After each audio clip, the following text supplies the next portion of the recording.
हाँ जी, अस्सलाम वालेकुम। 8171 वेब पोर्टल जिनको ये बैनर शो होता है, क्या वो अहल हो चुके हैं? जैसा कि आपको मालूम है, आज 8171 वेब पोर्टल लगता है अपडेट कर दिया गया है। इसमें अपडेटिंग जो आई है, जो चेंजिंग आई है, वो ये आई है, यहाँ पे इन्होंने 8171 वेब पोर्टल के अंदर बैनर लगाया है। काफ़ी कार्ड चेक किए हैं, बैनर शो नहीं होता, कुछ कार्ड के अंदर बैनर शो होता है। कुछ लोग आपको कह रहे हैं जी आप जिनका बैनर शो होता है वो अहल हैं, जिनका नहीं होता वो नहल हैं।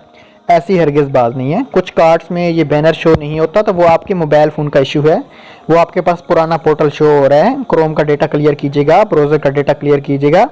उसके अलावा घर बैठे पैसा कमाना चाहते हो तो वीडियो को लिंक नीचे देखे जाके वीडियो देख लेना। भाई 81 वेब पोर्टल अपडेट कर दिया गया है, लेकिन ये बैनर के साथ कोई भी तल्लक नहीं है। बार बार आप लोग मुझे कह रहे हैं कि सर जी न्यूज़ चल रही है, जिनको बैनर शो हो रहा है वो उनके पैसे आएंगे। ये ऐसी बात कोई भी नहीं है। गवर्नमेंट पीएमटी स्कोर और नादरा को देखती है। Thanks for watching. अल्लाह हाफिज़।